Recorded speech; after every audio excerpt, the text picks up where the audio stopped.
Yay! Hello, world. My name is Ashley Collins. Welcome to the Breakup Diaries. This is so weird. This is my first live stream on my channel. I usually do it on other people's channels, but this is online, and this is my laptop. Yay! I still don't have a name for her. Okay, back to the thing. I'm here with... I am Miss B. Hi, everybody in YouTube land. So tell us and introduce yourself to us. Hi, my name is Miss B. My birth name, Bernadette, but everyone can call me Miss B. And I am a family addiction and alcoholism expert. So I have survived the crack epidemic of the 80s, and I went to school, and I'm using everything that I learned professionally and personally to help others. So I'm an expert in family addiction.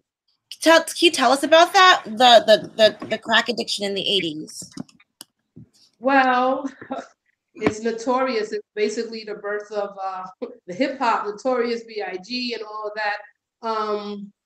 During the 80s was the height of drug and gang violence, and a lot of that violence was over territory and economic resources that people were utilizing through the sale of crack cocaine in the 80s and regular cocaine. So it was basically a war zone for a lot of inner city communities. And a lot of people during that time were either using drugs or alcohol in certain communities and or selling drugs or alcohol.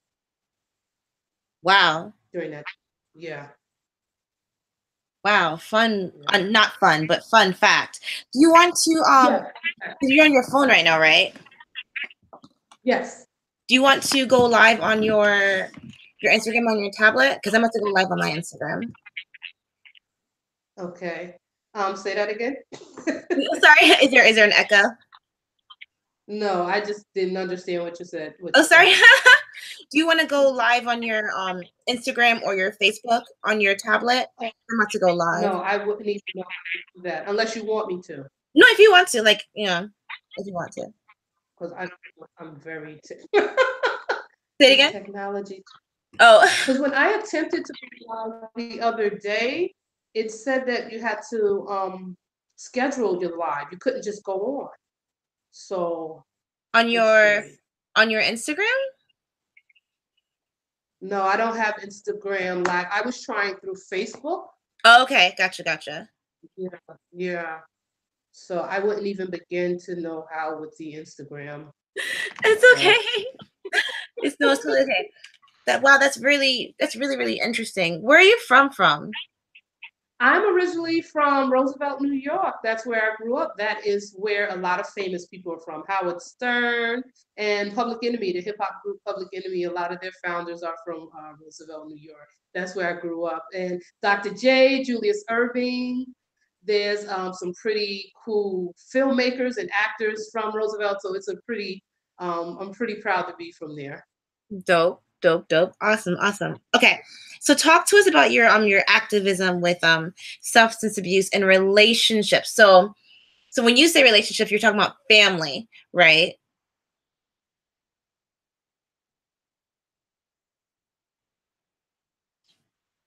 Did you freeze on me? Oh no, yeah, you froze.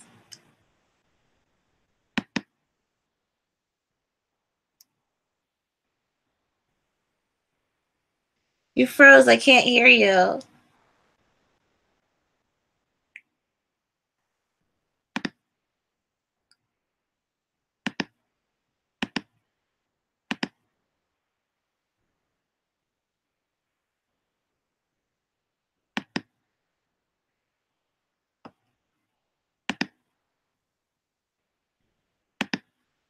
Uh-oh, we lost her.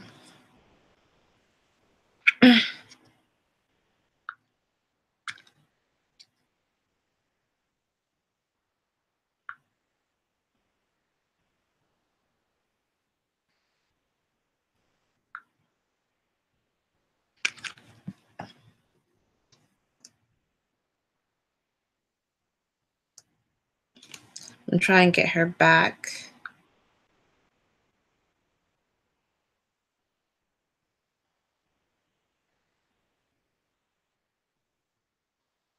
Hmm.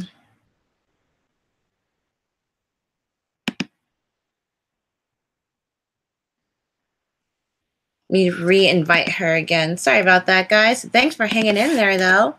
How's everyone's life doing? Awesome. That's fantastic. Keep living it.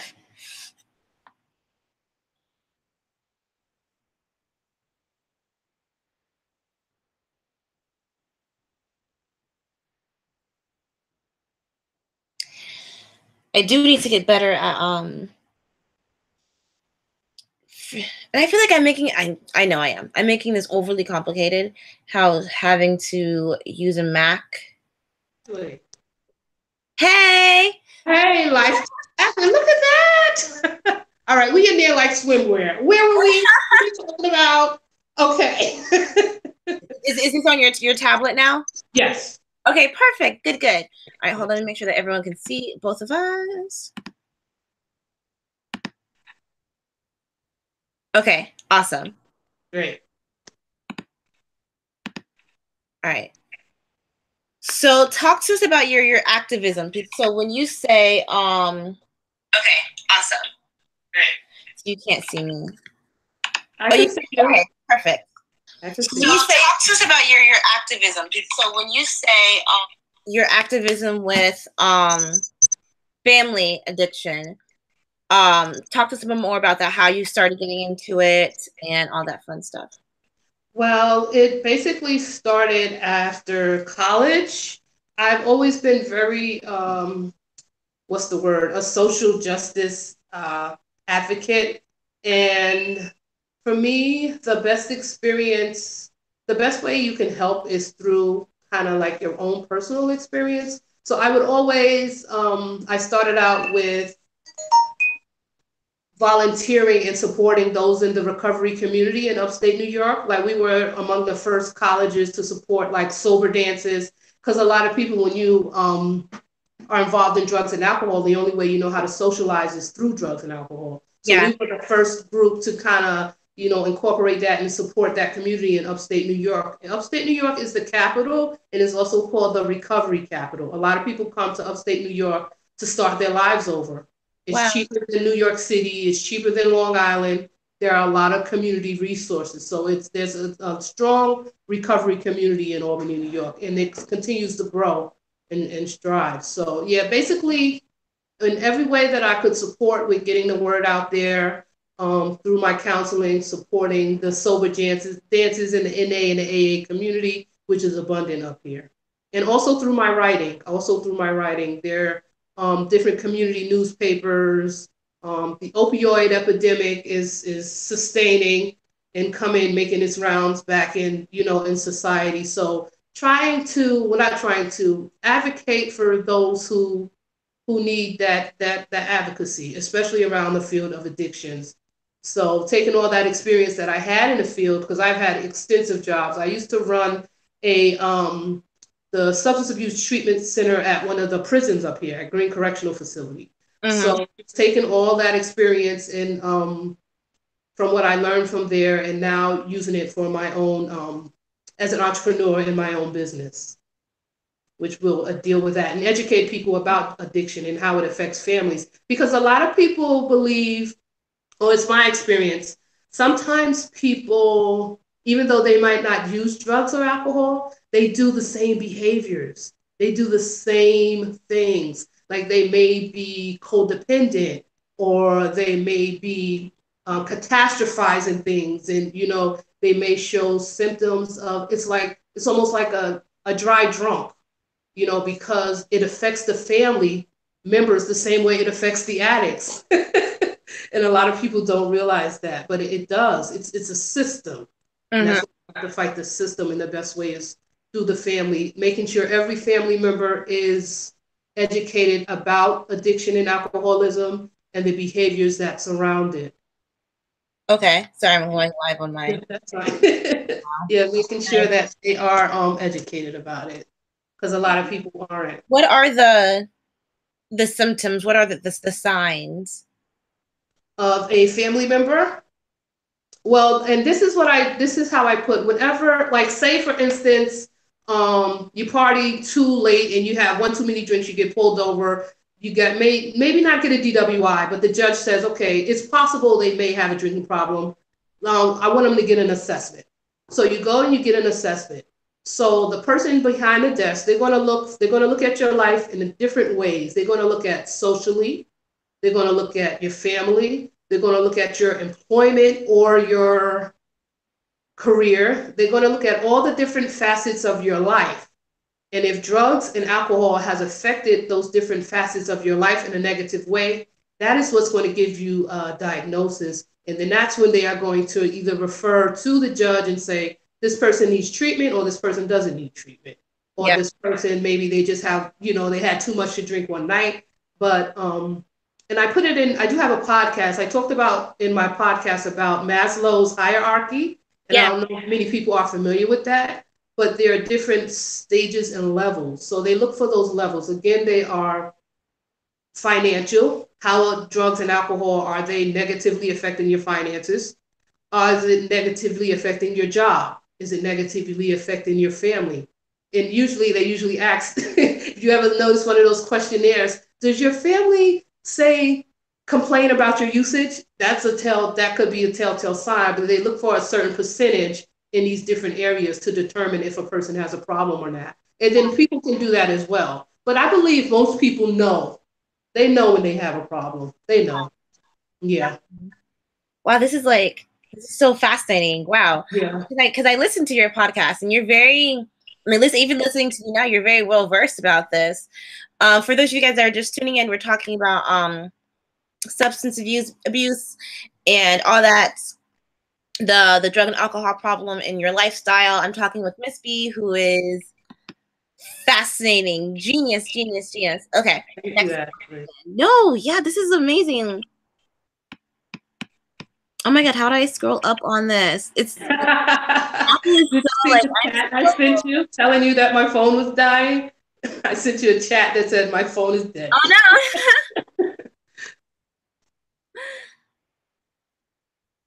Where are we at?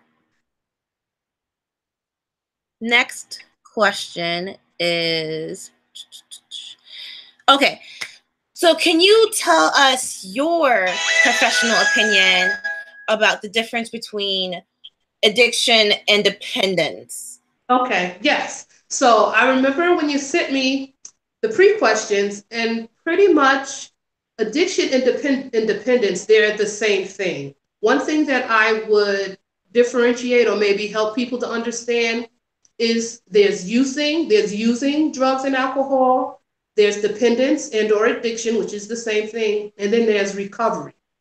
So usage could be just using, taking a drink, taking a puff, taking a sniff. Mm-hmm. Addiction is when it becomes out of your control. And recovery is when it's out of your control and now you want to try and do something about it. So addiction and dependence are pretty much the same, but addiction and recovery are two different spectrums.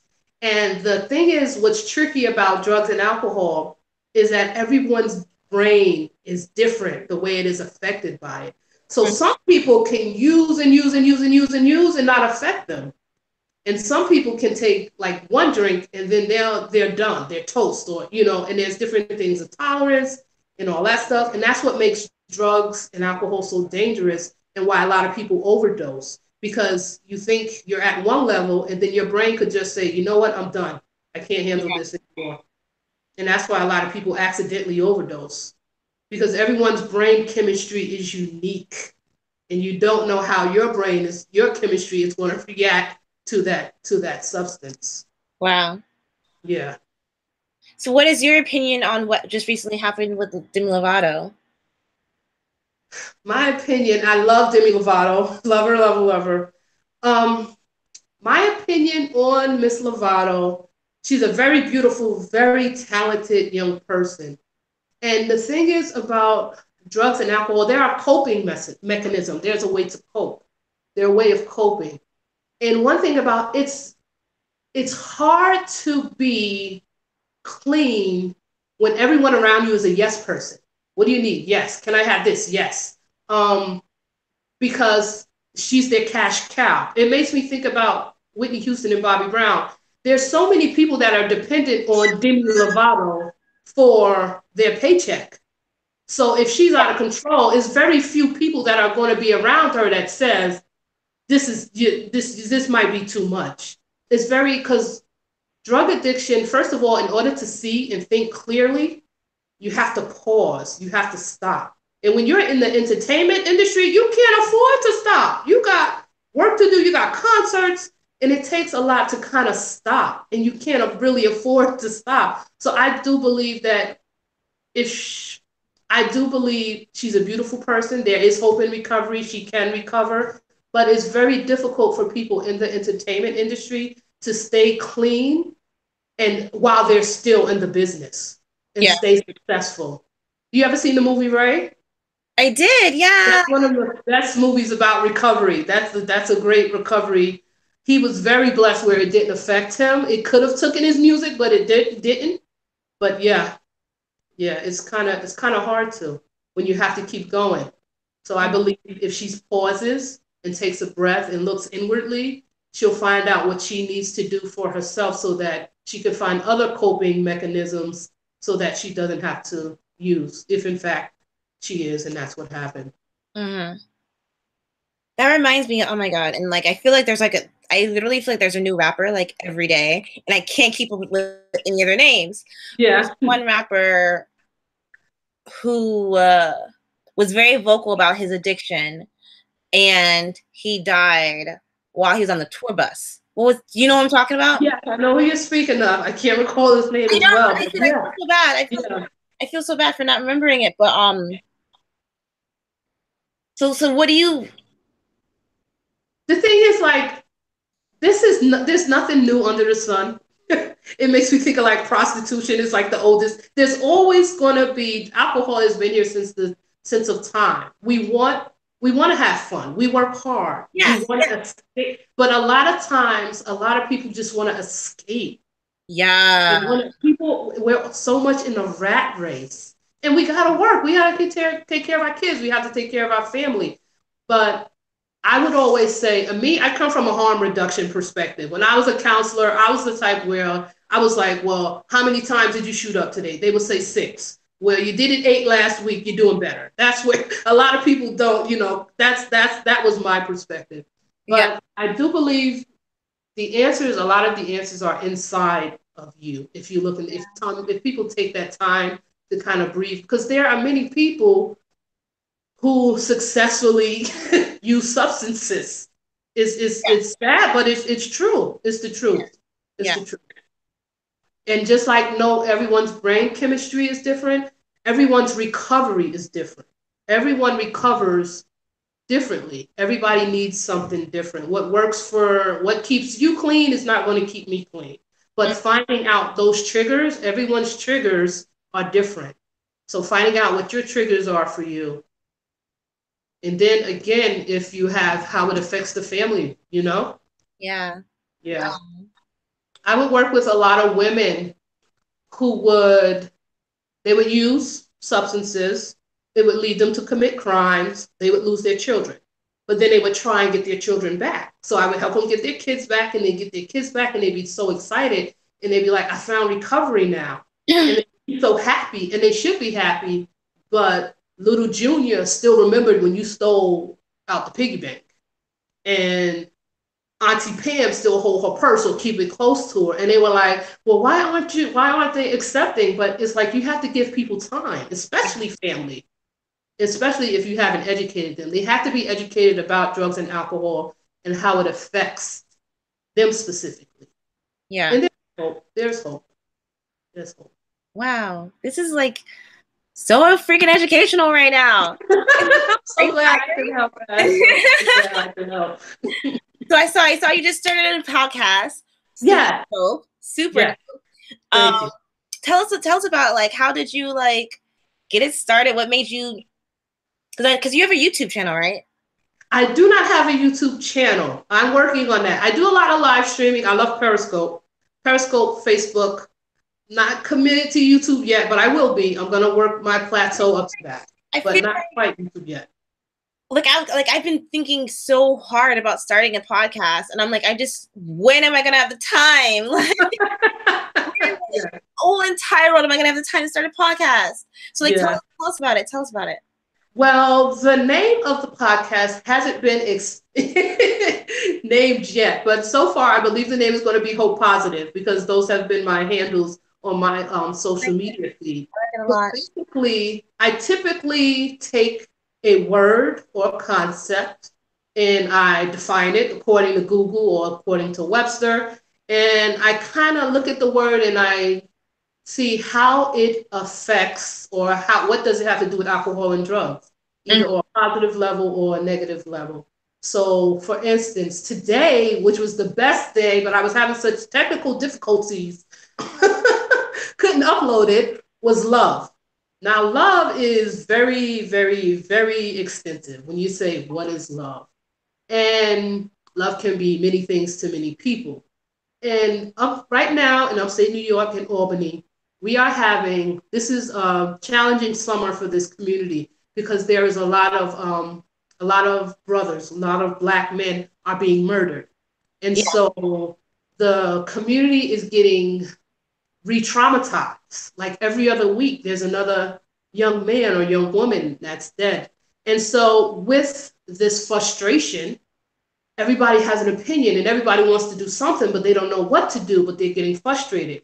Now, there's a gentleman that I used to work for, his name is Torsten Fullard, and he did on his Facebook just a 3-minute spiel on the power of love. That when you have love, you don't need anything else. And if we start with that, gently with that, that can make a whole lot of a difference. So the podcast, I think the longest one I did was maybe 25 minutes, not even a half hour. But the goal is to educate and to inspire hope. So once I bring the concept to you, I give you a story about it, an example, and then I ask you to look at your life and figure out how you can exercise it. Because we all have the answers inside of us. We always look for outside, but it's in us. So I want to get people to kind of look within themselves. And that's what I try to do through the podcast. Which I've been meaning to tell you, like, I think that's a genius. I'm going to go to my Facebook. So go to my Facebook to get the rest of this strain, guys.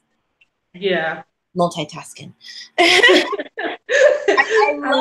love that idea because in my mind, I feel like a podcast should be at least an hour. And I'm like, I don't want to talk for an hour. As long as I've ever done was 30 minutes, I'm like, oh my God, that's way too long. Like, no one's gonna look at that. But I did videos, and I'm like, are you kidding me?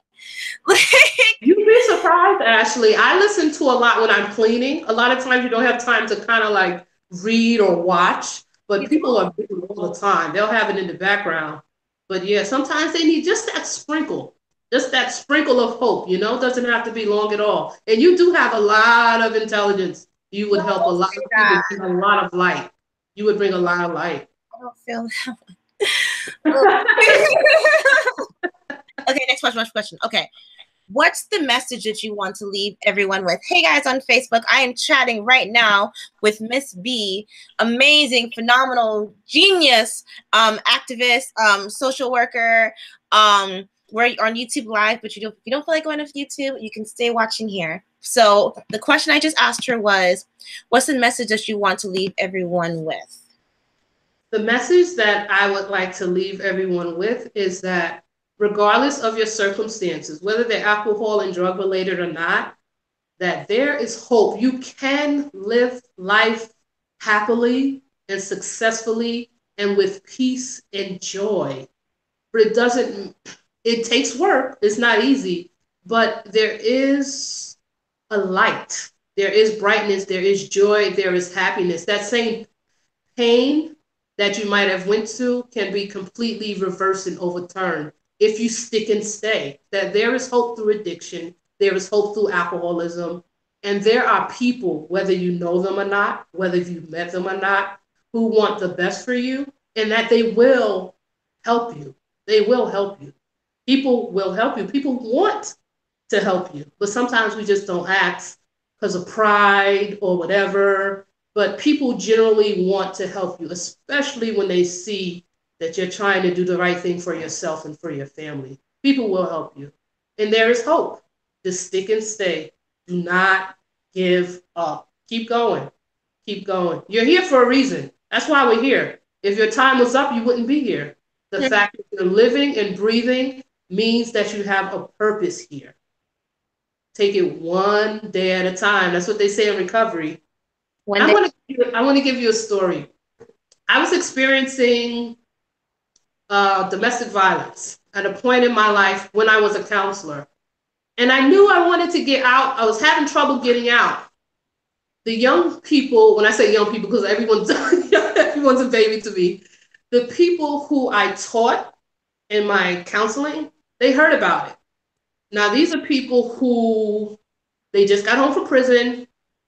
They just got out of rehab or into rehab. They have nothing. Mm-hmm. They pulled their resources together, got together, had a meeting. They're like, yo, Miss B having trouble. You know, we got to help her.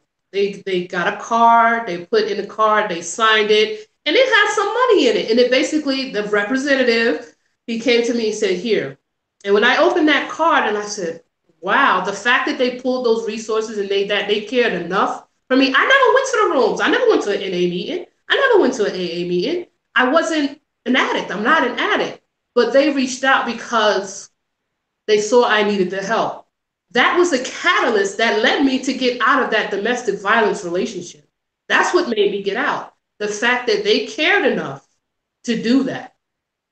Because people, like I said, I was, we're all good at putting on our masks and putting on, so here I am, Miss Professional. I'm going to work every day and everything is looking good, but I'm getting the shit beat out of me. You can hide the makeup all you want, but they know something with Miss B is not right. Mm-hmm. Something, but people will help you. And they put themselves together and they helped me. And because they helped me, I wanted to help myself even more. I said, I can't do this. I'm going to be teaching people about living a life of light if I'm in darkness. So if they care enough to pull their self together, then I need to get out of this. And I got out and I ain't looked back. And when I say I didn't look back, I didn't look back. Never repeated that type of relationship. And that relationship was over. So you'd be surprised. People want to help. People want to help and they will help you. But you gotta stick in there and hang in there. Wow. Yeah. That's beautiful. That's beautiful. Oh no, I lost signal on my phone. That's good. It's all good. Oh my God, that's so wow. Actually, you're at a loss for words. I want to ask a question, but I don't know how to phrase this. Take your time. Coming for someone who's a huge advocate in the mental health community, I find that people say that they say that, oh, my door is always open. If you ever need me, I'm always here. But then when the opportunity arises, it's like, oh, I didn't actually mean it. Like, I can't help you. I get a lot of, I can't help you. So what advice would you give for that individual? I would say you have to be, the word that I come up with is discernment. Discerning people's hearts, discerning people's motives. A lot of times people will help you if you can give them something back in return. Yeah. But people who are genuine, they move differently. They talk differently. They're more in the shadows than they are in the light. And again, it goes back into that intuition and listening to yourself. And I don't know if you're a praying person, ask God, your higher power. Show me who I could trust. Mm-hmm. Show me who's there for me.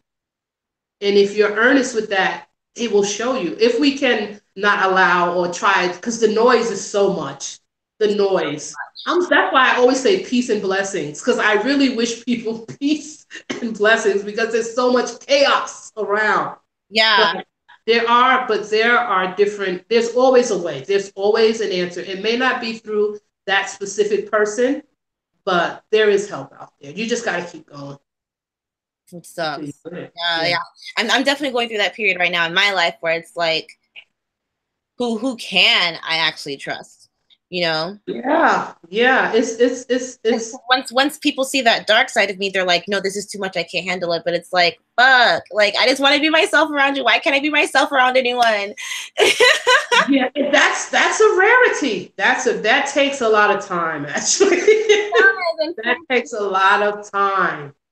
Because to be truly vulnerable with people, they have to allow someone to be vulnerable with you first. Yeah. Before you because that takes a lot. And then with that vulnerability, then if something happens when you need something, they'll be more likely to help you. Yeah. Word. Anything I can do, I can find someone. I'm like, I know there's an answer here somewhere. I might not have the answer. Let me get back to you. I'm gonna find the answer because the answer is here. Give me 24 hours. We're gonna figure this out. Awesome. This is so like educational. Like, wow, I learned so much. Oh my god. Okay. Lastly, where can people find you? Where can people follow you? All that fun stuff. Okay, great. Well, good news. This is my book that is finally out. This is a work in progress. I don't know if you could see it or how we do it. It's called, oh my God, this is horrible. I'll do this. Is that you? It's called Deborah's Daughter, a memoir of perseverance through family addiction. And it is on Amazon. Just look up Deborah's Daughter, type in Deborah's Daughter. And will you hear my phone going off? That's horrible. But it's on Amazon. And you can also reach me on Facebook. And my tag on Anchor is just Miss B if you want to listen to my podcast. So you can catch me on Facebook, B Willis 2012, Bernadette Willis, that's my birth name, or Twitter, or I'm coming back to Periscope and Instagram. Instagram is Miss B and the place to be, because you know, I'm an 80s. I love that. I love that. 80s child. But if there's anyone that has any questions or any, about alcoholism and addiction, especially how it affects the family, because it affects us just as much as it affects the addict, feel free to contact me on Facebook, Google, Bernadette Willis 518. That's the area code that I live in. At gmail.com. Again, Facebook, B Willis 2012. Just Miss B. I'm trying to get used to this Miss B. So I would love for you to get the book. It's an easy read. It's only $11. It's an investment. And I would love to hear your feedback on it. And if there's anyone that needs any assistance or you have any questions, and I'm serious with this because I'm learning, contact me. I might not have the answers, but I may have someone who can get the answers to you. I'm available to you. This is why I was born, to help people. I realize that I'm a servant, so I would love to serve. Just let me know how I could help you, and I will do my best to get you to the resources that can. And who's the face on the book? This is me when I was 19. This is me so I had just left the crack house that I grew up in, which is all about in the book, and I went to college, and I was on my Africanness. Insecure myself, and I just was, you couldn't tell me nothing with this low cut. And I was walking through campus at school, and one of the photographers says, "Can I take your picture?" And she took a bunch of them, and this is the one that was savaged. So I always said when I had my book, that would be the cover. So that's me. That's me. And me on the back. I don't know if you can see that. I don't know how this technology thing works. That's so. I love it. I love the photo. I love it. So do you see that like history is repeating itself with all this like Black Power stuff happening again? It appears. See, one thing. That's why it's important to discover history. To study history, because it repeats itself. Everything is in a cycle. Everything is in a cycle. So we're in a cycle where I try not to get too political because that's a whole nother demon. But I'm not as I'm optimistic. I'm optimistic about the young people now. I'm very excited because there are some bright people, and they're basically taking it. There's going to be a lot of changes. There's a lot of bad stuff going on, but there are a lot of young people and older people are doing great things as well at the same time. A lot of times all you hear about is the negative, but I'm optimistic and I'm hopeful. I'm optimistic, and if anything, I believe it's going to bring us together as a country and bring the world together closer. I really do. Dope. Did I answer your question? You did. You definitely did. And I'm very big on that as well. That sometimes, like, I very people think I do, but I very rarely scroll through social media. Like, I'll post what I need to. Yeah. I'll like what I need to like, and then I shut it off because it's like it's so negative. Like, someone got killed here, someone died here, someone died there, and it's like there's like I wish we would talk about more about people that are doing good as opposed to. Yes. And when I do convert over to YouTube, that's definitely going to be one of the things that I do. It's going to be definitely a positive vibe, positive energy. I'm not sure how I'm going to do it, but it's going to be to kind of balance all this negative stuff that's going on. Yeah. Yeah, awesome. Definitely. It's so awesome. Thank you so much for meeting with me. Thank you for having me, Miss Ashley. I'm sorry, my phone is just going possessed right now. I don't know what to do. Like my client messaged me and she's like, ugh. I know life happens. Follow Miss B. Share this this video with someone that it might help. Yes. Information people that you actually need it, because we all know someone. Believe me. Yeah. We all know someone who could use that extra hand. Oh my God. Yeah. Because this book was written about my mother. My mother was an addict. And this is a book about, that how it affected our relationship. And it affected our relationship tremendously. I don't want to give it too much away, but it's about, I wanted to open up the dialogue between mothers and daughters, and also about how addiction affects the family. But definitely, it's hard, and Kevin Hart is good for this. Kevin Hart, he talked about his father coming, all high into his elementary school plays and all that stuff. It's funny, he makes jokes about it because he's laughing from his pain. He turned the pain into, positivity, but I'm sure at the time that shit wasn't funny. I'm sure he was embarrassed. Sure he was embarrassed, so yeah. I actually recently had a friend who called me and they said they were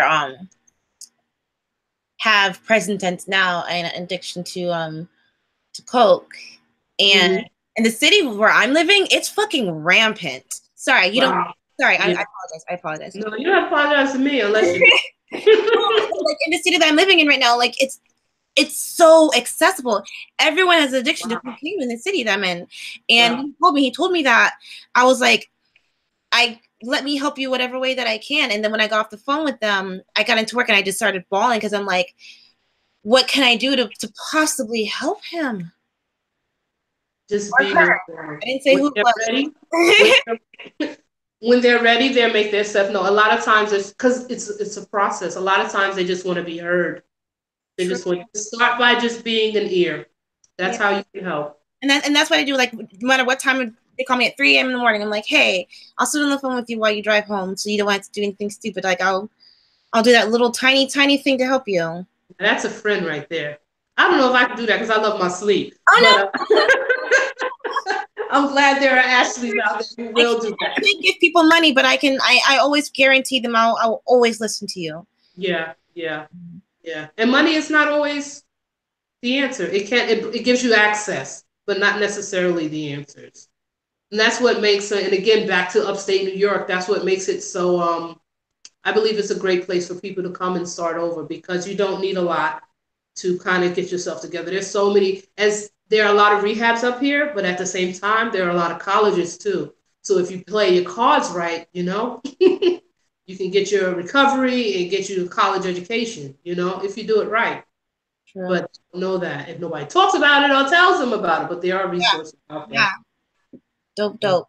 Thank you so much, Miss B. This was so rewarding. Thank you for having me. Like the best kind of dopamine hit. Thank you. Yes. I'll talk to you later, love. You guys have a fantastic week. And just listen to someone today. friend or stranger. All right. Bye, guys. Bye, Ashley. Bye.